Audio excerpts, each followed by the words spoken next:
Okay, we're on. So this is, are we ready? Okay, three, two, one. Okay, all right. So my name is Paul Cook Edwards, and this is another episode of Conversations in Emotional Intelligence.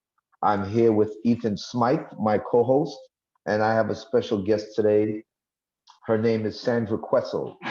Did I pronounce your name properly, Sandra? You did it perfectly. Thank you.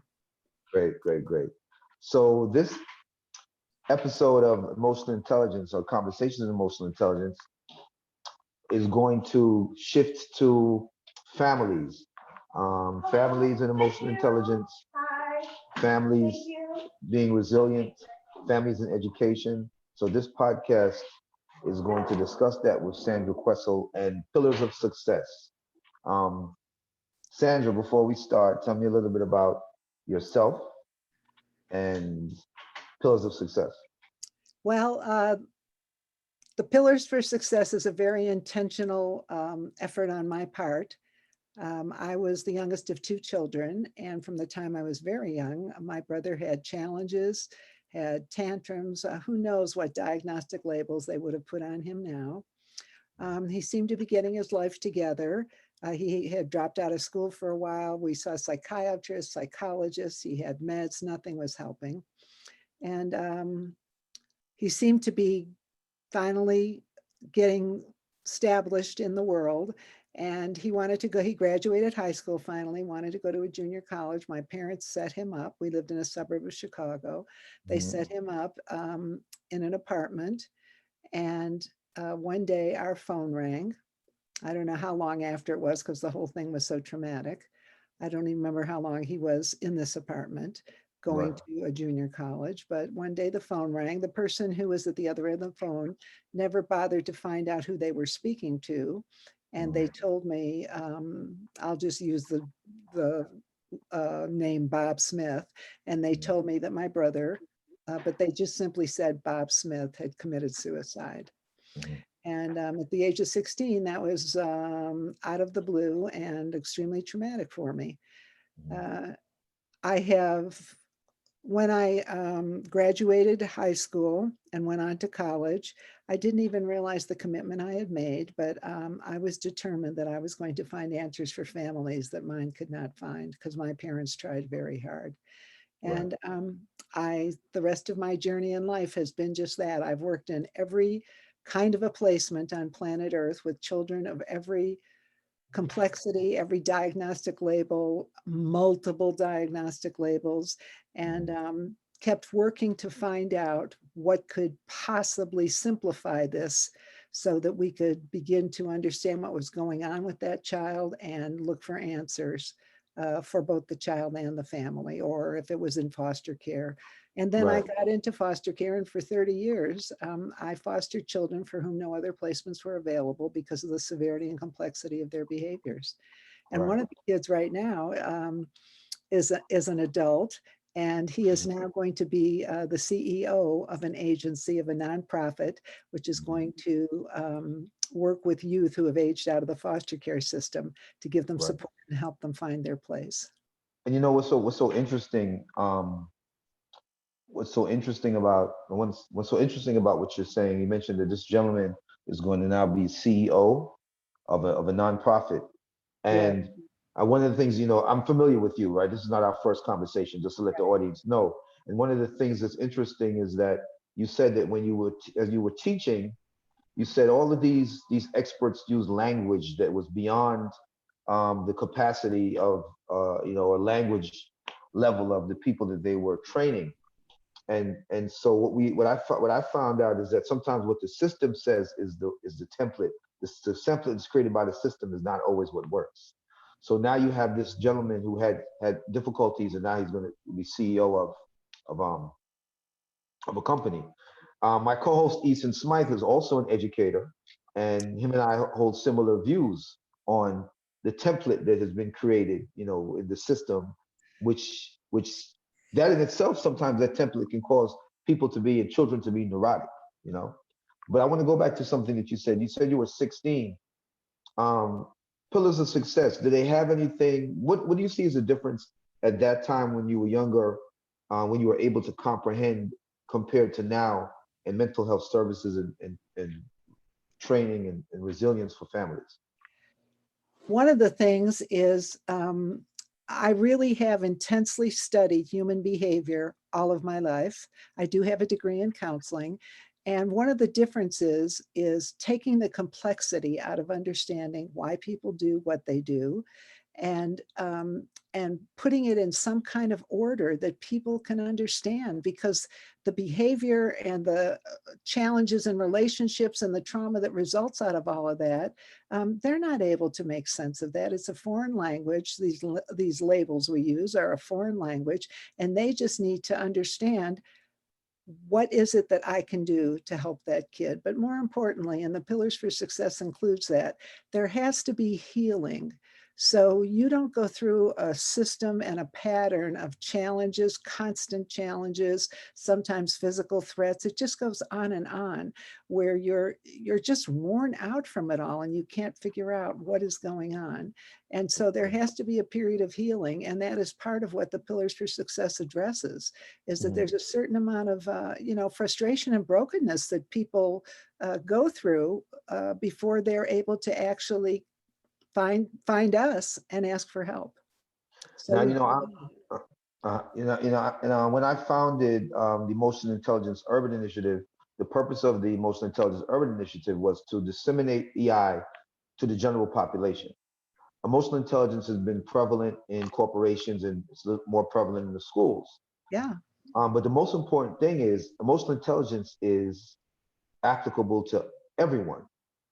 So what, and that's important to me. That's important for me. And you can also, sometimes you have to tailor it according to cultures um,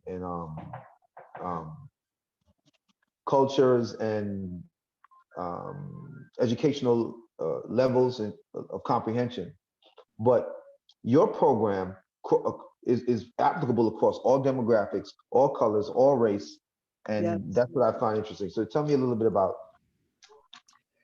So, that. so Mhm. one of the things that I spent my career doing was looking past all the complexities that people had to deal with in the behaviors and challenges that they were facing, either the person who was presenting them or the family members who were caring for the child.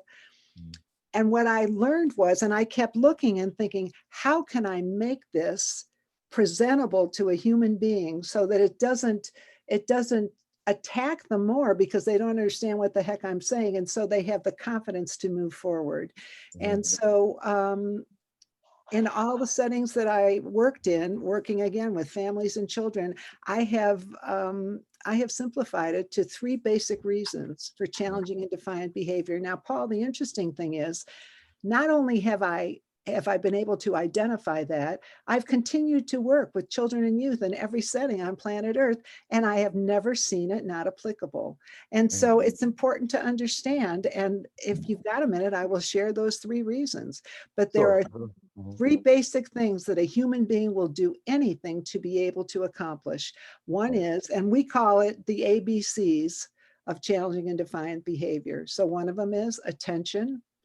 And there is nothing a kid won't do to be recognized that he exists on planet Earth. And by the way, if I can't get your attention positively, I Mhm. sure know how to get it other ways to where you Right. can't avoid me. Right. So one is That's not attention. just children. That's adults also. It's adults also. Right. Well, we're going to talk about developmental versus chronological age, but you're right. It's all human beings. These are three universal reasons. The second one is basic survival. And that's out of the ABCs. That's the B, is basic survival. Feeling safe, having food to eat, having warmth, hopefully a place to sleep. And again, there's nothing we won't do to be able to survive on planet Earth. No human being, not an adult or a child. And then the third one is control and power. And once again, if I can't get a sense of control and power over my life through positive means, I sure know other ways to do it. And you can't avoid me and you can't ignore me. And I will be present and increase that until I have power and control over you. And it may be completely negative, but I know how to get it. So And that's attention, attention, basic survival, Right. and control and power. And for control and power. For those who know, that's parallel to Maslow, the psychologist Maslow's hierarchy of needs. But that's for another conversation. I just want the audience to know that I'm going to have future conversations with Sandy as it pertains to pillar of success. This is just an introduction. But before we discuss the pillars of success, which will be at our next conversation, there's some things that come before that people need to understand. Basic things. One of which is chronological versus developmental. When you're engaging people, we want people to understand what chronological and developmental is. Can you talk to Yes, that? yes. So every human being has an age based on the year they were born. If you were born 10 years ago, your chronological age is 10 years old. If you were born 20 years ago, your chronological age is 20 years old. But there's a big difference between your age based on the year of your birth and how your development is gone, how it has transpired through your life. And so part of it has to do with experiences that you've had, and part of it has to do with your own way of unfolding. For instance, some children who are crawling around get up in their toddlers sooner than other kids, and some kids it seems like it takes forever, and then once they've got it, they're able to be at the same level. So your chronological age, and there are so many systems for evaluating normal behavior based on chronological age. And I think that that's an unfair measurement.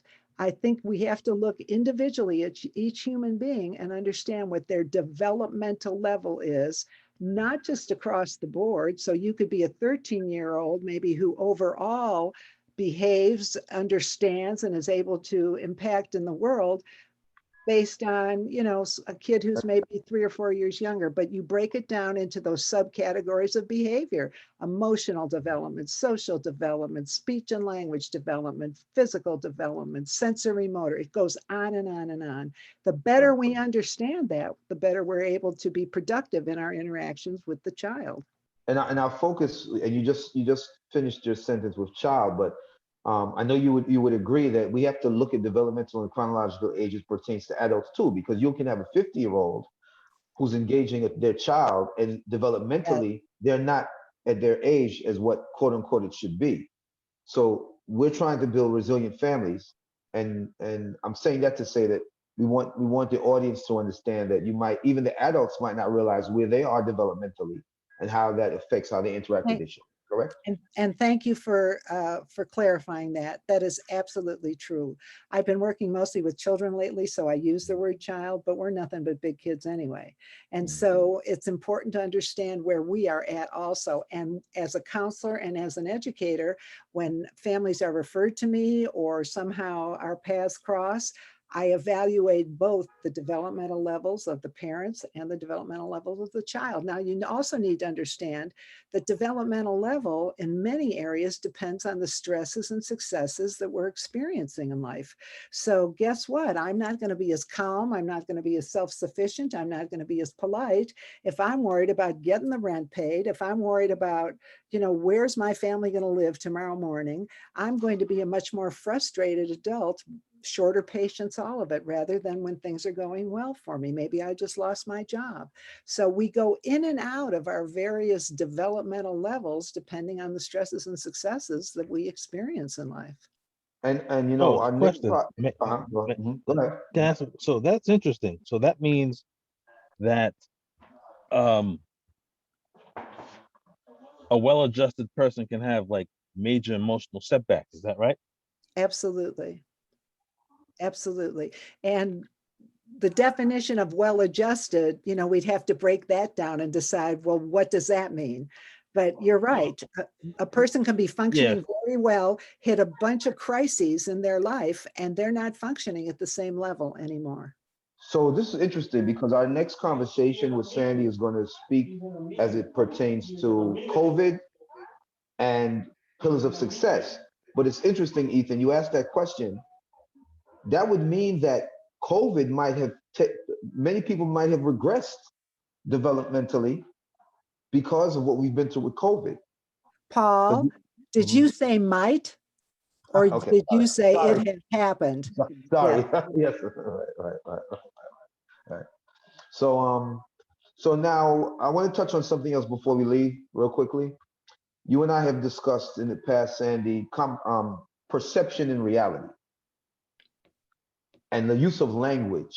So, failure versus struggling, failure versus challenges. Talk to me a little bit about how perception sometimes can be a reality, and how language, how we speak to someone, how we I perceive what might be a failure might just be a struggle. I need to put it in context so that I can function and be resilient and maintain my grit, so to speak.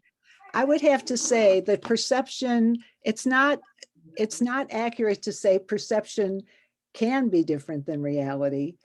Our reality is our perception of what's going on, of what Right. we're experiencing, of what's happening around us. So perception is every bit of determining what we experience as our reality and defining what's happening to us in terms of that. So what was the second part of your question?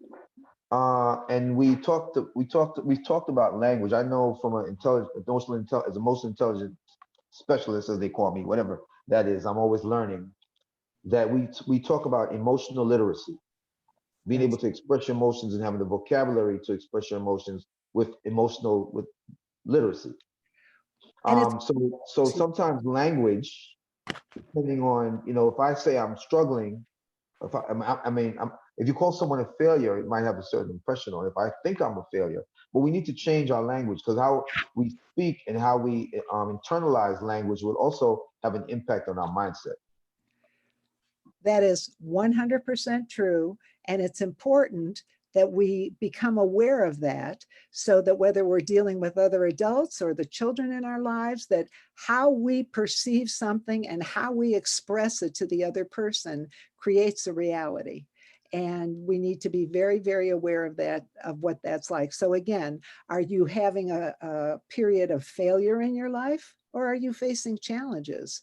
How would you feel about the rough spots in your life if you felt you were a failure versus you're facing challenges? One makes it possible to recuperate and get past, and the other says, why bother? I just blew it and I'm a failure. So everything about the language that we use in our lives, in the lives of the adults that we share time with, and in the lives of our children, that we remember to express things in a way that opens the door to have some hope for being able to grow. Ethan, any comments, any questions before we move on? No, I mean, I'm really enjoying the understanding of the relationship between, uh, how this emotional development triggers behavior. You know, um, I'm in the classroom now and I'm watching. I'm usually more with the older children, but right now I'm spending more time with first and second graders and some fifth and fourth graders. I'm actually just catching that range of students, and just it's different being in the class at this point in time in 2021 than it was when I first started in the class, 30 years ago. And because I didn't do it consistently, then it's Yeah. now you see a stark difference between the behavior. Kids are the same as kids are, but then just being here in New York, there's definitely a different a different energy, a different. Some of the things that I'm hearing seem to be amazing to me in terms of development, and then some things seem to me, you could see. Uh, I feel like the kids are a lot more sophisticated, even in their expression of themselves, um, and so that seems to work out. I know when you talk about the ability to express oneself has a lot to do with the language and the vocabulary one possesses. So um, I've heard some things come out of children. I'm like, who's at home with you? And not in a negative way, but in a highly intellectual way. And so it's some parts of it gives me hope that there seems to be some improvement.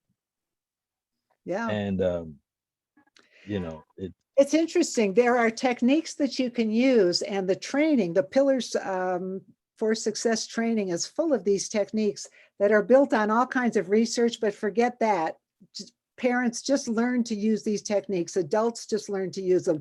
And one of them, when someone's arguing with you and you both clearly disagree, it's the most powerful thing in the world to just simply say to the person, you know what? I hear you.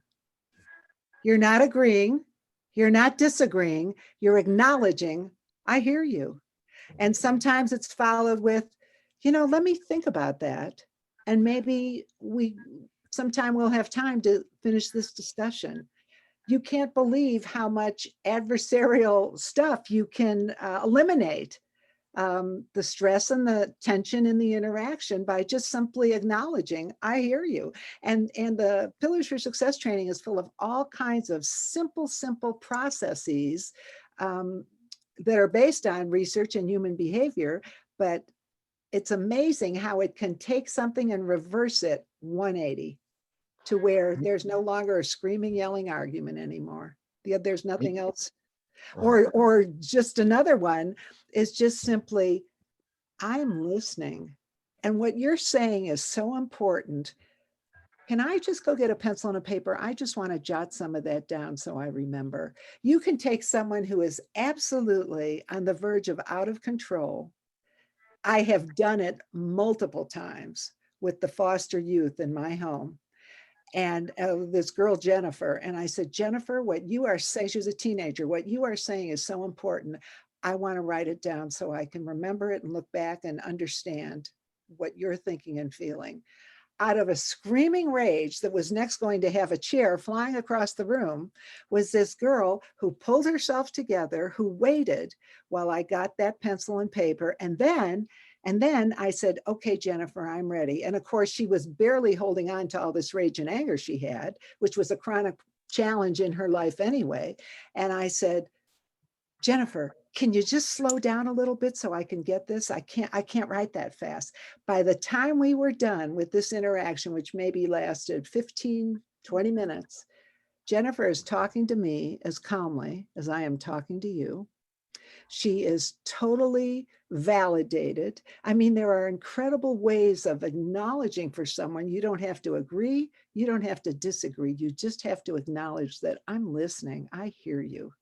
And it's amazing what those techniques can accomplish. Well, when we train Sandy in emotional intelligence at workshops, there's a relationship between the emotional part of your brain, of course, and your rational part of your brain. Your amygdala is where the emotions sit, and we try to train people so that if you can slow down, then the emotional part of your brain will talk to your rational part of your brain. If we can get them to slow down, but if you're moving too fast, then there's no communication between. So the brain is structured in such a way where if you just can stop for maybe 7 seconds, it would change what's taking place in the room. But I just want to say, in a humorous level, I've had some girlfriends that if I get up and get a pen and paper, they're going to scream louder because they're going to know, what the hell are you doing? What are you writing down? That's So before we leave, so our next podcast, so I'm here, Paul Cook Edwards at Stratosphere Studios with Ethan Smythe. Ethan Smythe is the director of Stratosphere Studios. My guest is Sandra Questle. This is going to be an ongoing conversation. Our next podcast is going to discuss families and resilience and COVID-19. So I hope that this has been a teaser for those who are listening or going to listen to keep up with us. Any last words, Sandy? Thank you. It's just an exciting opportunity to be with you, gentlemen, and to get the word out there to people who are experiencing the stresses and successes in life. Whether it's adults and adults or adults and children, some of the techniques you'll learn will help you so much in gaining your own self-composition and self-control, and they can be very effective with other people. And they're so easy. Ethan, anything? Last words?